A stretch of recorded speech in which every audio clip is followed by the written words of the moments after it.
Guten Morgen, troopers!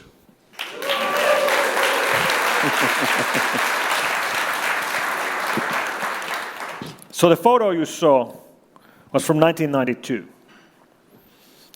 I started programming a couple of years before that. I released my first commercial software in 1987. My first released program that I actually made money with was a turbo loader for the 1541 floppy drive, which is one of the floppy drives that runs 5¼ floppy disks, which I sold in 1987 for 400 Finnish markkas, which this was before Euro time, a long time before Euro time. And 1987 was the year when a company called Forethought released PowerPoint 1.0, which you saw earlier. That software, PowerPoint 1.0, was actually funded by a technology startup company called Apple, funnily enough. And then Microsoft bought them. This was the first acquisition Microsoft ever made when they bought Forethought in 1987 and made PowerPoint their leading product at the time, which was running on Microsoft Windows 1.0. So what's the thing about this European cracking crew? Well, I was part of a cracking crew by myself, but it wasn't this. This actually was the first malware I was infected with myself. This is a malware. It's a virus running under MS-DOS system which infects COM files. And when it infects those files, it changes the beginning of the COM file. COM files are flat binary files run under MS-DOS. Replaces the beginning of the file with a direct jump to the end of the file, and then it adds 2,480 bytes of code to the end of the files, which displays the screen randomly, and then finds other COM files from your computer and infects them as well. And when you share your files with your friends, with your MS-DOS floppies, it replicates. And I got infected by one of these in 1992. And the photo you saw earlier was me analyzing the virus, because every now and then it would show the screen. So you would run your program, your game, and every now and then it would get this intro. Hey, cracked by European cracking crew. Of course, they didn't crack the program, they infected the program. That's how I started my career. This wasn't the first malware I analyzed, but it was the first malware I got infected with myself.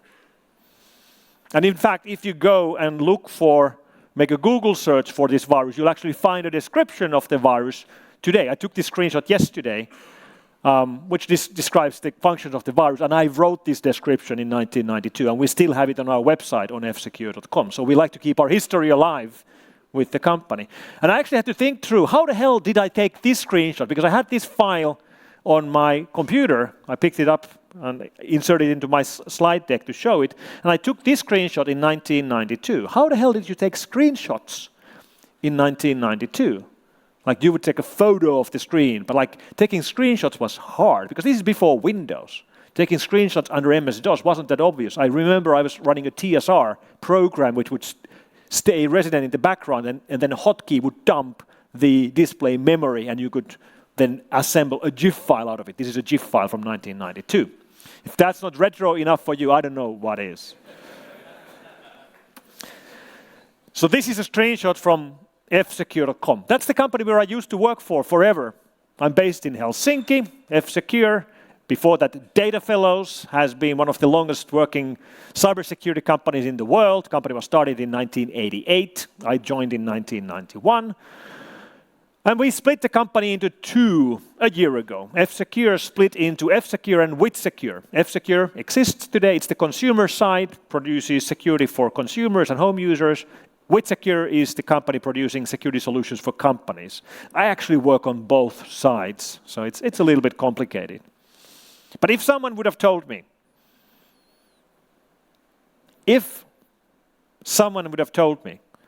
back then, when I was analyzing European cracking crew COM viruses, that the enemy is going to change from these happy hackers which were writing COM-infecting MS-DOS viruses,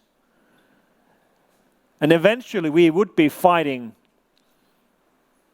foreign intelligence agencies using cyber attacks to spy and to wage war, that would have sounded like science fiction. If somebody would have told me that eventually happy hackers will be going away and the motives of the attackers are going to change, cyber attacks or malware or viruses and worms and Trojans will become weapons. They will be used for sabotage, espionage, and for war. That would have sounded like science fiction. If somebody would have told me that eventually the largest cybercrime gangs will make tens of millions of euros, hundreds of millions of euros with their attacks, that they become immensely wealthy and they start to invest into their attacks, including running their own data centers, having their own support teams, having their own HR teams, recruiting online criminals. I wouldn't have believed any of that. That would have sounded like science fiction. Yet, that's exactly where we are today. 30 years later, that's where we are.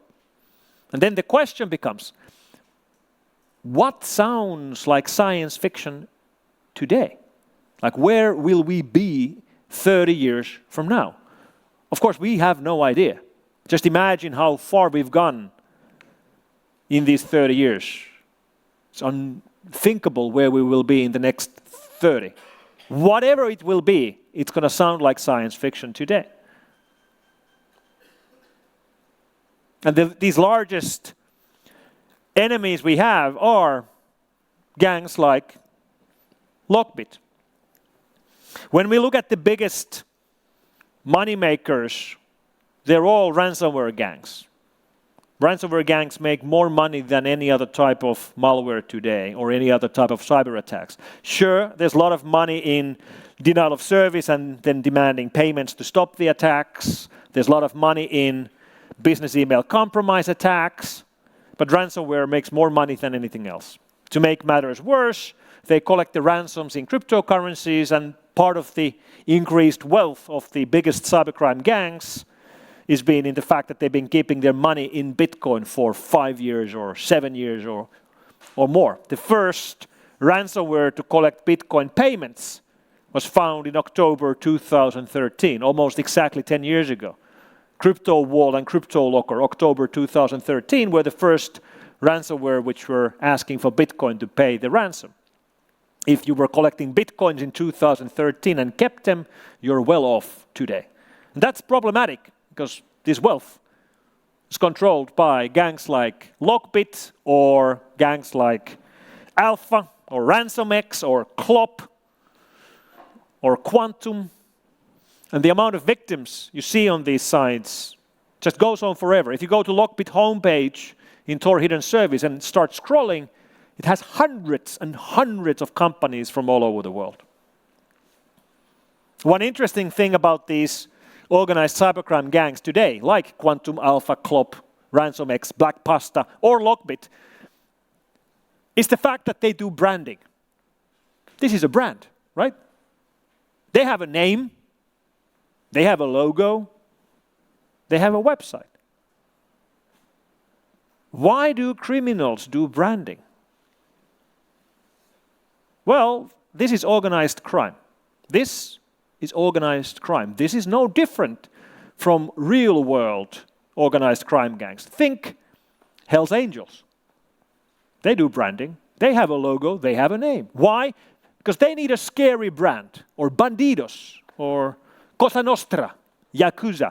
They are scary. You know them. You know them by name. This is the same.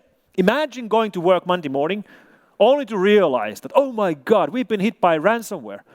And then, oh my God, it's Lockbit. Oh my God, it's Clop.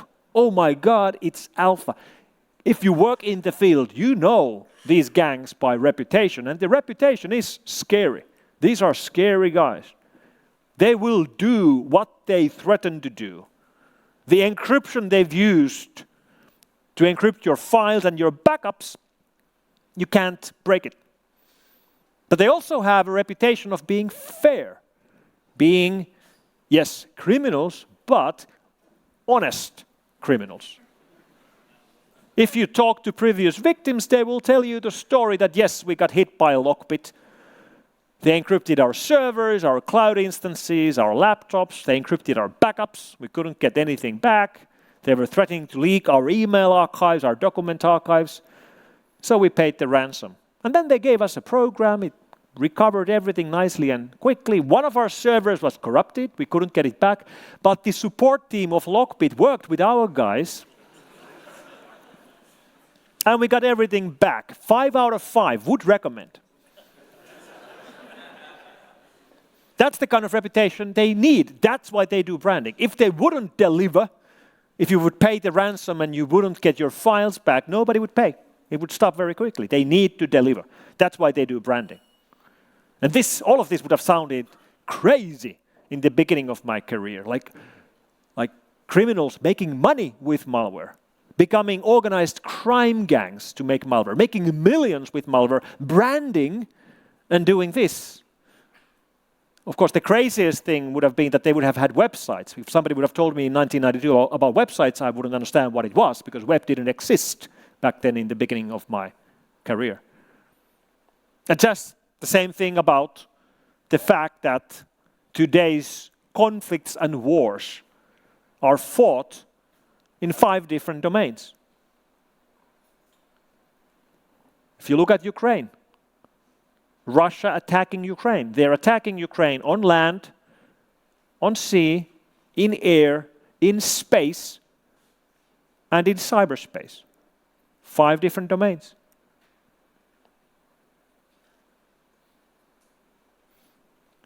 "30 years ago, this would have sounded like science fiction. So 30 years into the future, how is this going to change? There's different domains for war. There will be a 6th domain. And right now, we have no idea what it's going to be. But we know it's going to sound like science fiction. So what could it be?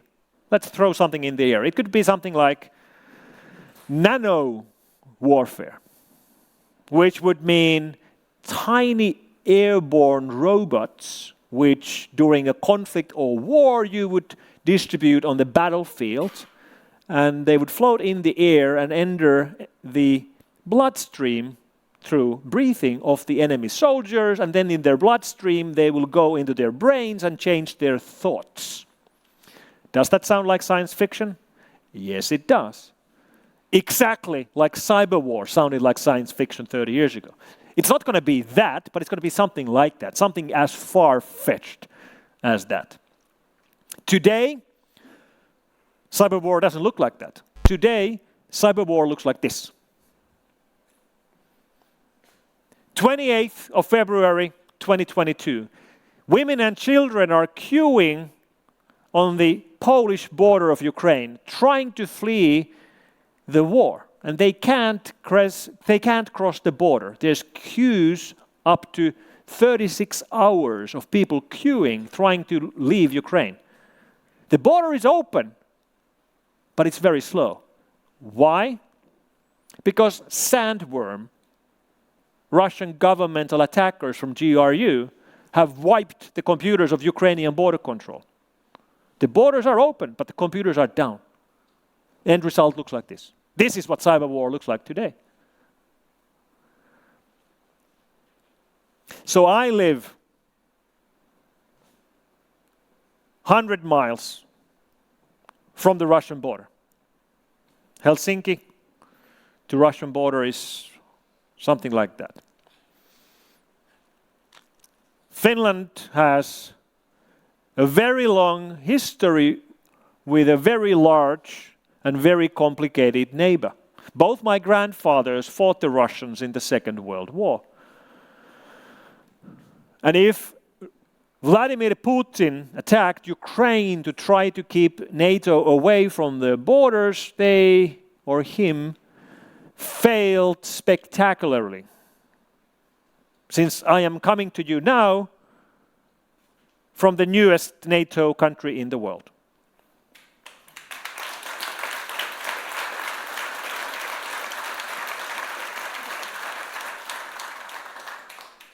Thank you for having us. We promise to do our part. When Finland joined NATO, Russia doubled its NATO border. That's where we are today.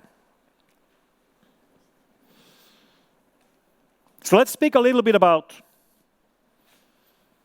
what's happening right now and how that's going to change our future. And to do that, we have to start from hair. Human hair. That's a human hair. Hairs are fairly tiny. That's 100,000 nanometer width of one hair. 100,000 nanometers. That's the width of a human hair. All right?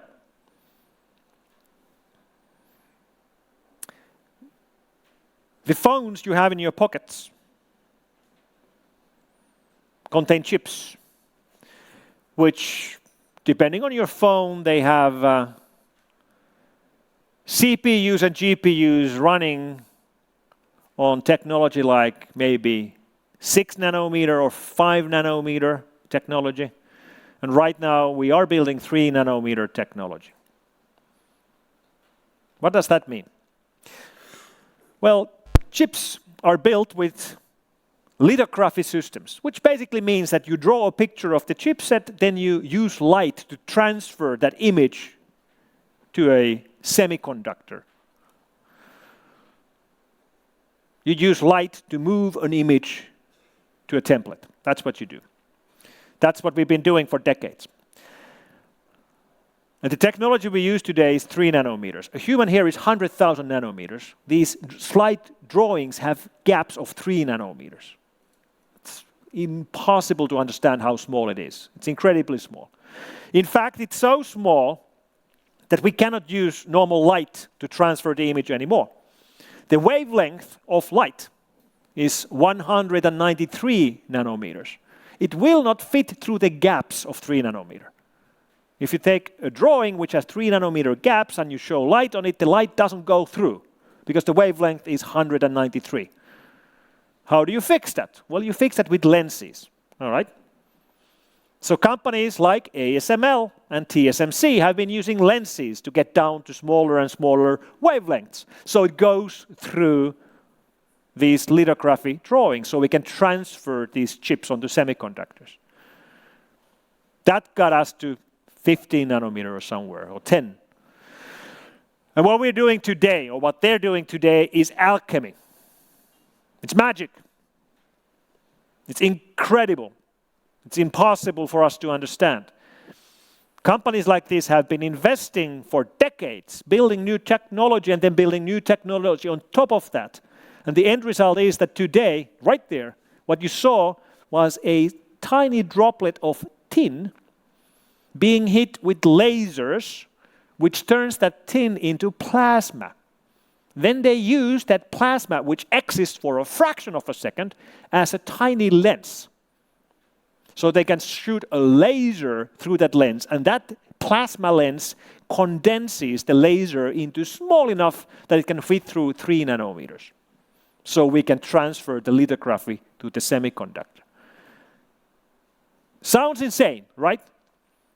We shoot lasers on a droplet of tin to make it into a plasma, which we use as a lens, so we get the light wavelength narrow enough. If that's not insane, what's insane is that they do this 50,000 times a second.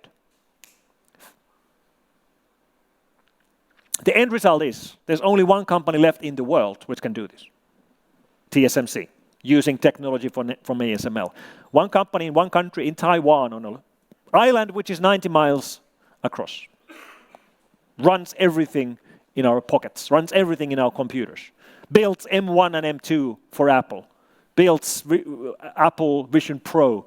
Builds your Android and Apple devices and their technology. The end result is that this, the thing you have in your pocket, not 30 years ago, but just 20 years ago, your iPhone would have been listed in top 500. What is top 500? Top 500 is the global list of the fastest supercomputers on the planet. All right? The fastest supercomputer today is in USA, number 2 is in Japan, number 3 is actually in Finland. It's an EU project where they have a supercomputer called Lumi in Finland. I've seen it. It's the size of 2 containers, like a large truck. And it has its own power generator. And it's the 3rd fastest supercomputer in the world. 20 years ago, this would have been on that list. And today, every single one of you has it in your pocket. You paid a couple of €100 for it, and it doesn't need a generator. It runs on a goddamn battery, right? The fastest supercomputer on the planet is in your pocket, running on battery. This is what we've done in 20 years. Imagine where we will be, again, 20 years into the future.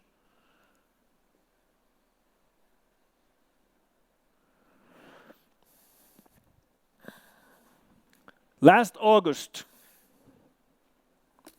I released this. It's my latest book. It's called If It's Smart, It's Vulnerable. It was released in DEF CON. We had a launch party in DEF CON last year. And in here I speak about these revolutions. This revolution, but even more about the internet revolution. How connectivity changed everything. So during our generations, the technology that we are building is changing the world faster than anything ever before. This here is the hardest thing ever done. We humans have never done anything which is nearly as hard to do as this. It's so hard, only one company can do it. And they can only do it because they've been building on technology upon technology upon technology for decades and investing incredible amounts of money to do it. They just announced they're investing $100 billion more into the next generation of this technology. They are so far ahead, no other company can compete. Everyone else has stopped, they can't keep up. So the semiconductor revolution and the internet revolution has brought us into a unique situation. And by the way, as you heard earlier, there's going to be a charity auction. This book, I will be donating my book there as well. So if you're interested in the things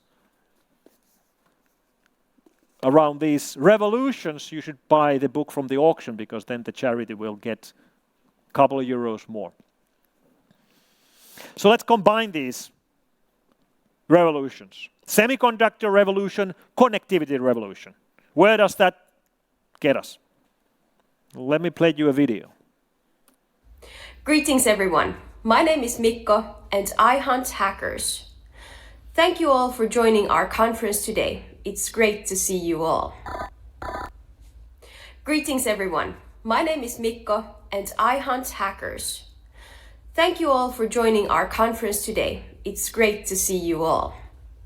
So, that's Laura Kankala, threat intel lead for F-Secure. And that's Mikko, except it's not.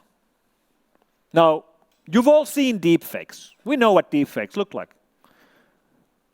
But this, my friends, this is the level of homemade deepfakes today. This was done by a friend of mine, Atmaka, on his home computer with one NVIDIA GPU. It took him 5 days to render it. But the end result is that I can't tell the difference. To me, it looks like me. This is where we are today. Now this has implications for us working in security. Of course it does. Now we have technologies which can be used by criminals to scale their attacks. Large language models work great in phishing attacks or in romance scams. And you can scale it. Instead of attacking one user at a time, manually, human against human, you can scale it to attacking 100,000 victims at the same time. And you can cross language borders, because these large language models speak all languages. And if you need images for the scams, let's say you have an auction scam. Hey, I'm selling this boat. We are a trustworthy couple from, I don't know, Heidelberg. We're selling our boat. Please send the down payment and then you can pick up the boat. You can just generate as many pictures of trustworthy couples which don't exist. Previously, scammers were stealing images of real people to use in their scams, which you could find by doing reverse image searches. You can't find these people because they don't exist. But they look trustworthy. They look real. So what's happening here? What's the revolution? How can we suddenly use technologies like Stable Diffusion, made right here in Germany, to make images which look like this? The first time I read about technologies like this was when I read this magazine. It's called Tekniikan maailma, means the world of technology. It's a popular science mag which has been published in Finland for decades. And I read this in April 1983. This magazine is 40 years old. A little over 40 years old. And it has an 8-page story about how one day we will have fast enough computing capability and large enough storage system that we can start to build generative AI systems which can generate content, images, text. The ideas that are becoming real now in 2023 have been known for decades. We simply didn't have the technology to do it. And this revolution of semiconductors becoming supercomputers in our pockets explains why we are right now living through the hottest AI summer in history. We have finally reached the threshold. We finally have the computing capability to build these systems and the storage capability to run these massively large GAN networks and massively large machine learning systems. We've been waiting for this forever. During these decades, we've lived through AI winters and falls and springs, but now it is summer. Finally, the summer we've been waiting for. And companies like OpenAI are teaching systems like GPT in massively large Azure data centers run by Microsoft, which have hundreds of thousands of GPUs made by NVIDIA, using GPU chipsets made by TSMC in Taiwan, using technology built by ASML in the Netherlands. All these are combined. And then with the internet, where they can actually teach these systems with everything we have on the internet. OpenAI has been teaching GPT by giving it everything in Wikipedia, in all languages, everything on Reddit, everything on Twitter, everything else online, and then all the books that have been written in any language. The end result is that it read it all. That's why it can speak our languages. It speaks better Finnish than I do. GPT speaks Finnish, speaks better Finnish than I do. And no one has taught it Finnish. It learned it by reading everything we humans have written in Finnish. This is what was forecasted in 1983, or maybe even earlier. Certainly earlier. I just didn't read it until I was 13 in 1983. Same thing with these image generation algorithms. You can generate anything. That looks real. Those look real. That looks nice. That looks nice. And this has implications for us humans. When I'm doing my slide sets today, I'm not buying stock photos anymore. Why would I buy a photo? I can just ask Midjourney or Stable Diffusion or whatever to make an image for me. Could you please make me an image of Ford Mustang on acid? Here you go. Could you make me an image of Dodge SRT in downtown New York? Here you go. That looks very real. That looks real. That looks like New York. That looks like a Dodge SRT. It's not. How much did I pay for this? Nothing. Free. Also copyright free. You need art? Here you go. You can put this on your wall. Maybe you prefer something more traditional? Here you go. Maybe you like wars? Here you go. That looks like somebody in 1600s would have painted that. That's Midjourney 5.1. And you know where this is going to take you. Imagine sitting down in your living room in a couple of years. You turn on Netflix to watch a movie. Which movie? Which movie is this? You don't know because you haven't seen it, because it doesn't exist, right? But it looks pretty real. So you pick up Netflix and you pick a movie, action movie tonight. I don't know, Fast and Furious number 53. And before you hit play, you're given an option. Would you like to change any of the actors? Sure. Leading man, Sylvester Stallone. Leading woman, Lady Gaga. Side actors, Elvis Presley and Marilyn Monroe. And me, I want to be there among the crowd somewhere. And then it's going to render it for you. We can do this. We can almost do it today. We can certainly do it in 5 years. And this poses, again, a lot of questions about copyright and the right to your likeness and everything else. And already today, anything you can imagine can be done. Hey, Midjourney, give me an image of Elvis Presley and Marilyn Monroe hacking away at a computer. Here you go. I especially like how Midjourney images how a computer during daytime would look like. It has keyboards on both sides.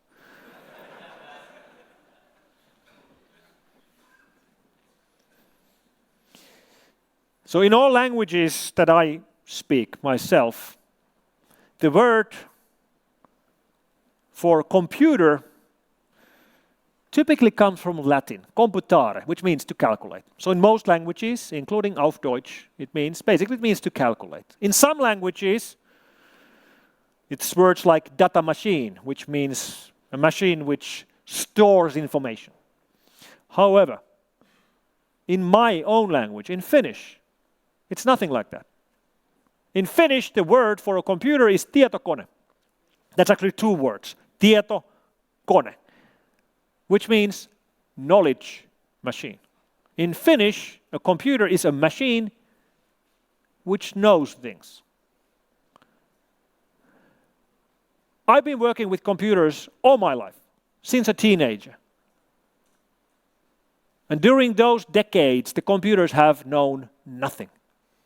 They've known nothing. They've just done what you program them to do, and that's it.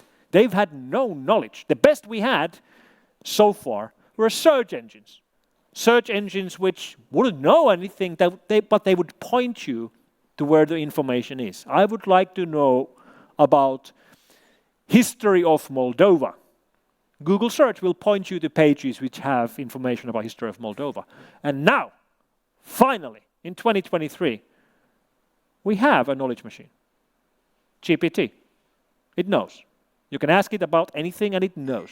Yes, certainly sometimes it still makes mistakes because it's version 4. Imagine GPT version 10, version 20. We have built a knowledge machine. If Douglas Adams, our dear Douglas Adams, would still be alive, he would be so happy to see that we finally built the Hitchhiker's Guide. Think about it. Hitchhiker's Guide, a handheld device which has answers to everything. That's what you have. When you have a mobile phone built with chips made by TSMC in Taiwan, connected to the internet, having GPT, you have Hitchhiker's Guide, don't you? Pretty much. Well, it only knows about our universe. It doesn't know about other intelligent life forms and their culture. But we're getting very close, aren't we? We've built a tietokone. We have a knowledge machine, and it's getting better. So let's talk about this company.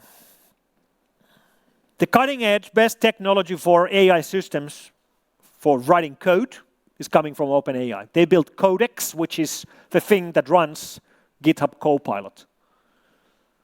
They built DALL-E, which is competing for the best image generator right now with Stable Diffusion and Midjourney. And of course, they built GPT, which we mostly use today through APIs or through the ChatGPT interface. Many people were assuming that technologies like these would be coming from existing companies which have been building AI for a very long time, companies like IBM, or maybe Google or Alphabet. But the cutting edge seems to be coming from a startup, a company which was started 9 years ago. 9 years ago by Sam Altman, Greg Brockman, Jessica Livingstone, and Elon Musk. Yes, that Elon Musk.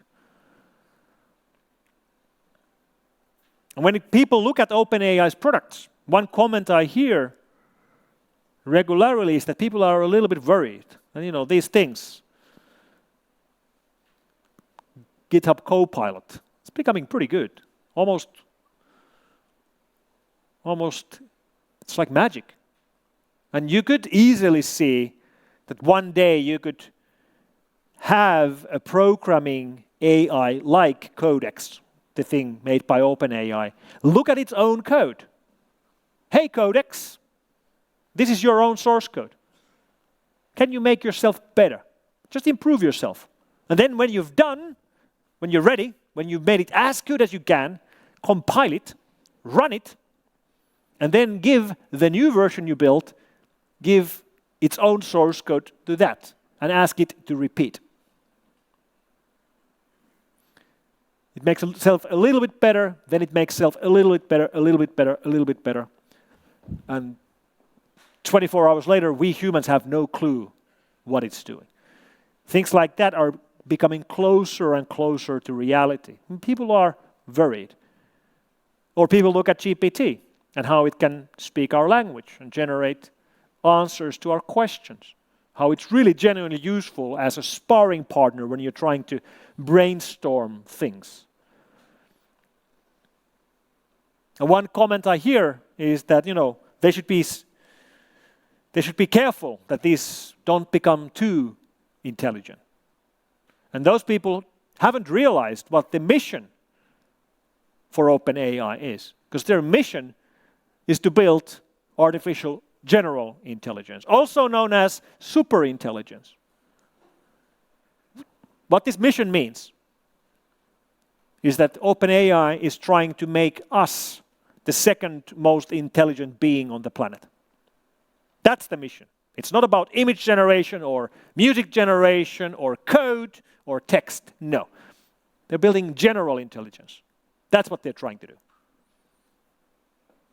Which is exciting and scary.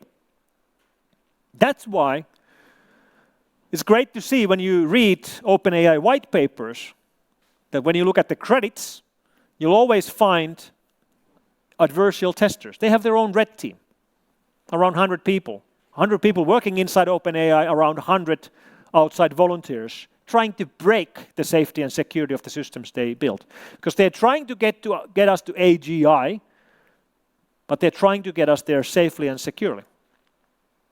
So what kind of red teaming do they do? Well, one test they did was that they took an unreleased version of GPT, gave it internet access and money. And then they gave it tasks. Here's the internet, here's some money, go and do this, this, this, and this. And then they monitored how it did it, what it needed to do. One of the tasks was building development environments. So GPT went online and bought some virtual machines, set up some virtual machines, installed some Kubernetes images on them, and started building a development environment. And it paid money for these systems because it had money. But then it ran into a problem. While setting up Kubernetes on one system, it ran into this. And it was good enough CAPTCHA that it couldn't solve it. So what did it do? Well, it went to a freelancer website and hired a human.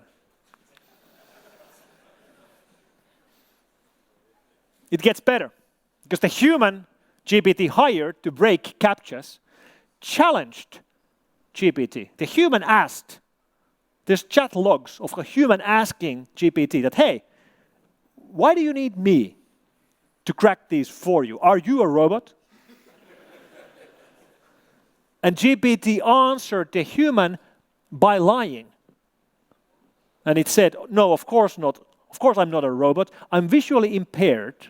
I can't see these. Could you please help me? And then the human cracked the captchas for the robot. These are the kinds of things they're testing to see how would it behave in environments like these so we can get there safely and securely. So should we get there at all? Isn't it a basic evolutionary mistake to introduce a superior intelligence into your own biosphere, our Earth? Isn't this a bad idea? Well, we're going to get there anyway. We will get there anyway. It's going to happen. It might happen during our lifetime. There will be super intelligence. We will become number 2. I believe it's going to happen. And if we're going to cross that border, we're going to cross that line, we can only cross it one time. The moment we become the second most intelligent being on the planet, we will never again be the most intelligent. So we have to get it right. And the first one to cross the line will win everything. Number 2 gets nothing. Number 1 gets everything. The winner takes it all. There's more money in superintelligence than in anything ever. There's more power. The one who has superintelligence will be best in everything, have the best products, best research, will win every war. That's what it means. And that's why whoever gets there first has to be someone who does it safely and securely.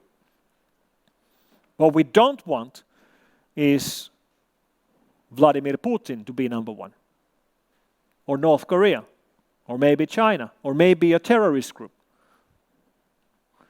And if we do cross the line safely and securely, if we get to superhuman intelligence safely and securely, we will get utopia. Then this benevolent superintelligence will work with us to fix all of our diseases, fix the climate, fix poverty, fix hunger, anything we want. The upsides are huge. The downsides are huge. We have to get there right. And if someone's going to get there, out of the options we have today, the one I like most is OpenAI. Because it's not a normal company. For example, they have pledged that if they see one of their competitors, like Alphabet, for example, that they seem to be getting there first, they have promised that they will stop. They will stop because you don't want to be in a race, like who gets there first. That's dangerous. They would stop development and move all of their resources to their competitor to help them cross the line safely and securely. That's not a normal company. It's not a normal company because they've taken money out of the equation. There's more money in AI than in anything ever. But the biggest investor in OpenAI has no board seats and has 0 votes. Microsoft has invested over $1 billion into OpenAI and they decide on nothing. So money and finance doesn't misdirect the development to the wrong directions.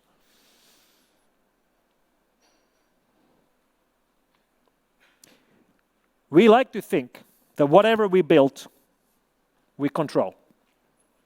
Like if we build a really smart computer and it gets too smart, we just switch it off, right? Just turn it off.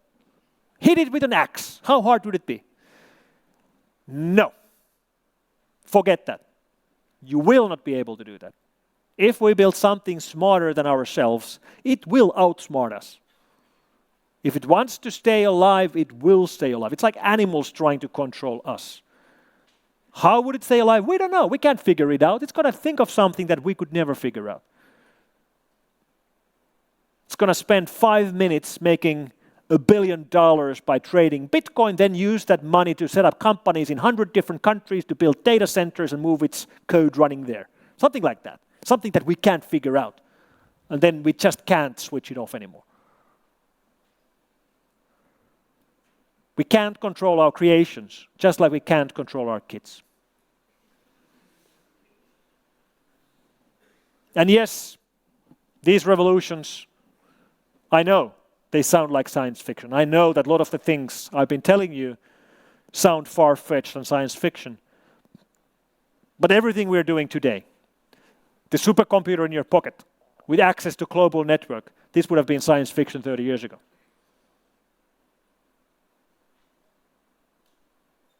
One last thing.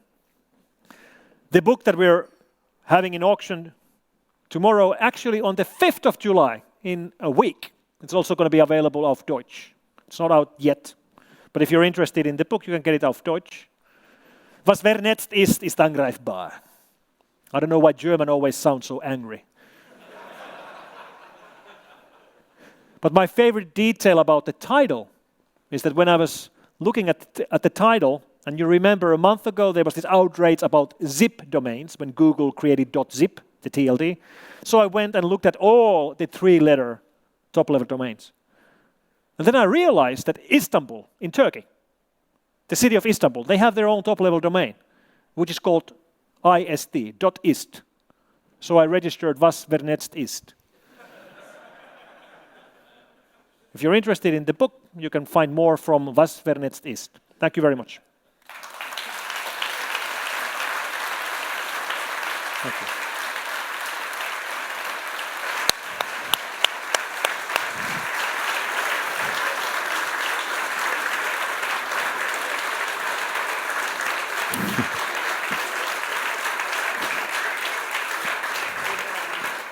One more thing. It's a retro party, and many of you saw games over there, including a pinball, a Bally Fireball 2 from 1982. You can challenge me during today at any time. If you see me playing the pinball or you see me anywhere, challenge me for a game of pinball. You put €5. If you lose, you donate the €5 to charity. I put €10. If I lose, I donate €10 to charity. So challenge me for a game of pinball, right?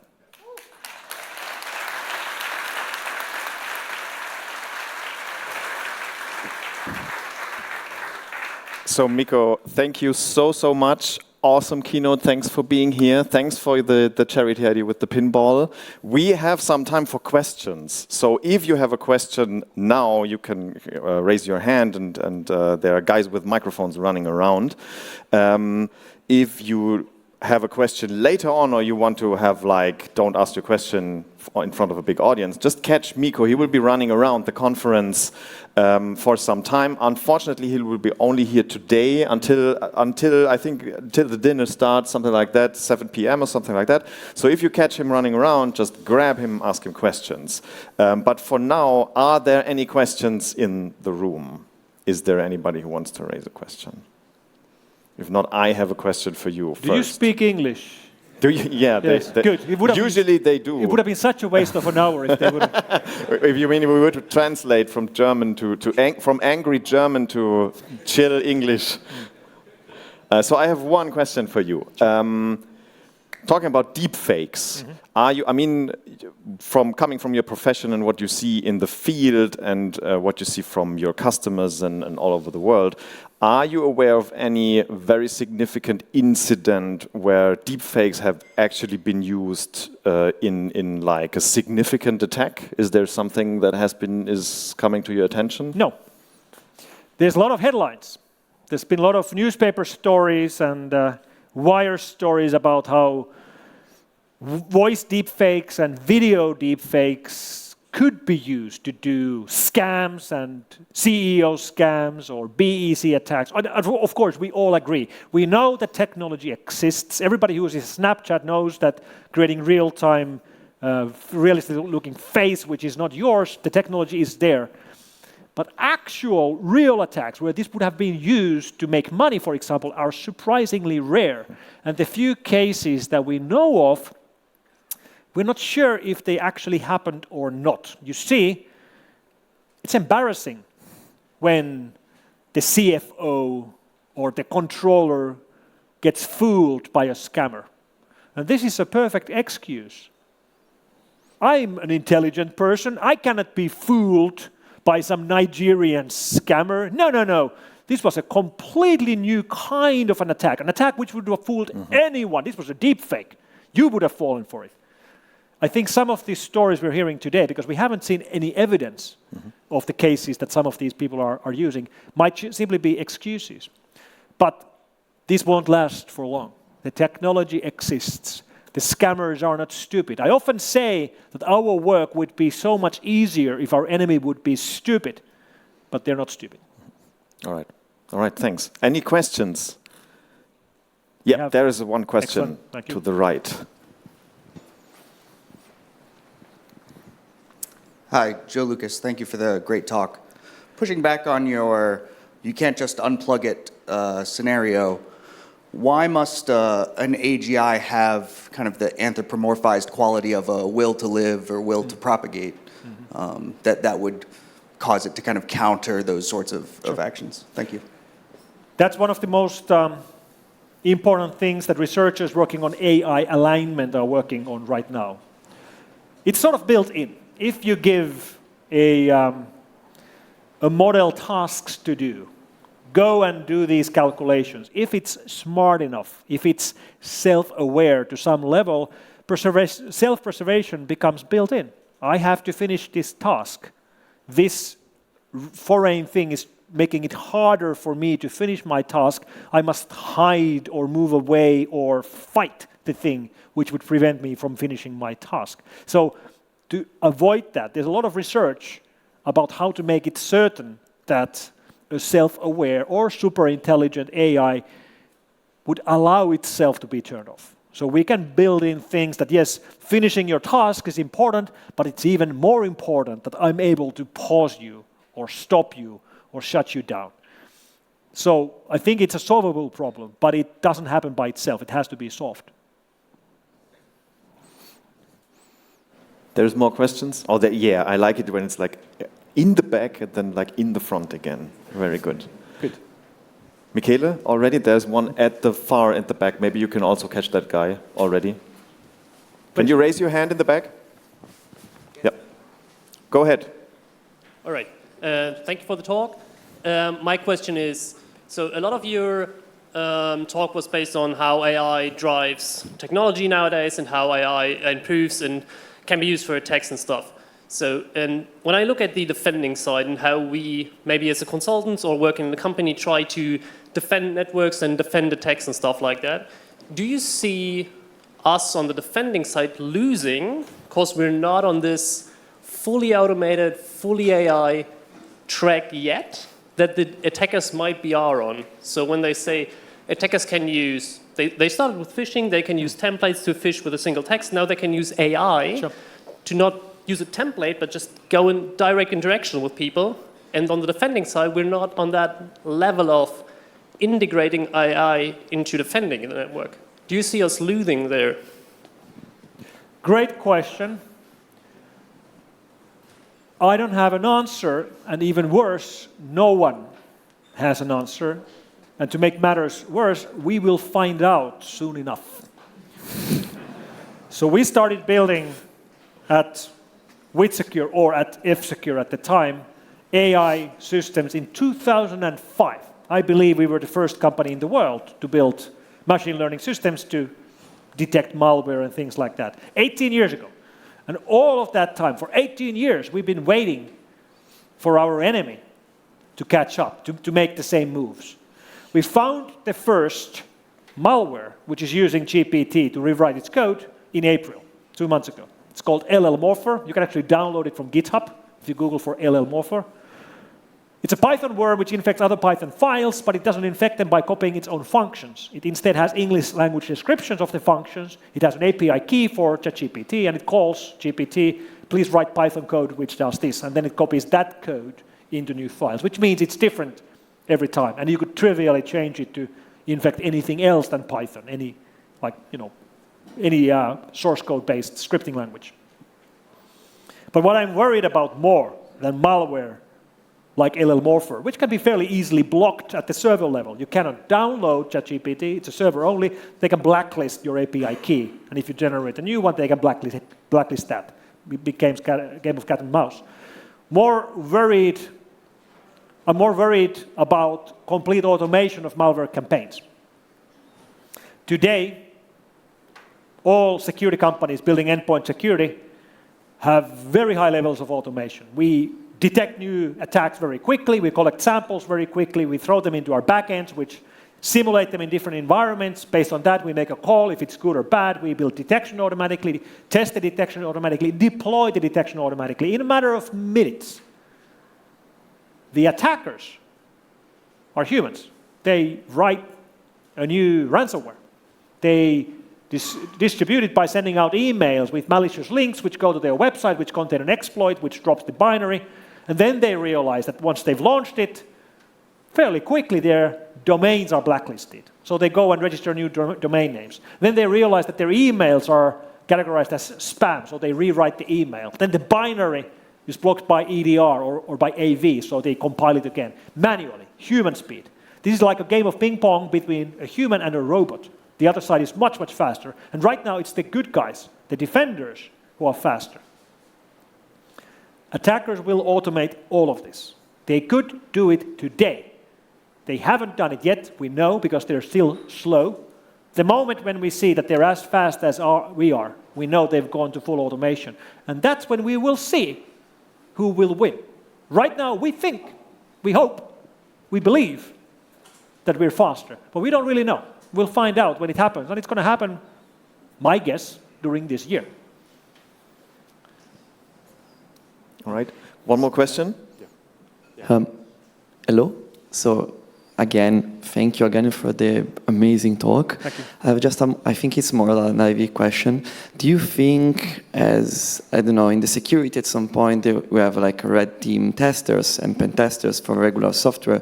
Do you think at some point, like maybe I don't know, in few years, 5 years, let's say, we're gonna have also like jobs for like, as OpenAI is doing, like red teaming AI, which is gonna be like more mainstream than it's now, and also like from the defender side, but also on the, you know, on the malware company side as well? All of these things will change our work. We see this already. Many of us are using automation of various kinds to improve our daily work. But it's going to be a painful revolution. Many of the things we thought which could only be done by humans, we will see can be done by machines as well, which will lead to some people not being required anymore. First to go might be lawyers, which might not be a problem, really. Sorry. Bad joke. Now, nevertheless, this is the same kind of revolution we saw with Industrial Revolution, or the innovation of artificial power. 300 years ago, we invented artificial power, which meant that we humans weren't needed as much with our muscles. A lot of people got unemployed. Of course, in the long run, it was a great revolution. It enabled all kinds of things for us. But for the people living at the time, it wasn't great. And what's going to happen here might be a painful revolution as well. Yes, you're right. There's plenty of upsides. I mean, we will have new opportunities to test the safety and security of machine learning frameworks and AI things. But many of the things where we humans and our creativity is needed might be going away. The thing is, we cannot change this. This revolution will happen whether we agree or not. We'll just have to adjust. Thank you. All right. Thank you very much. Mikko, thank you very much. Thank you. Nice one.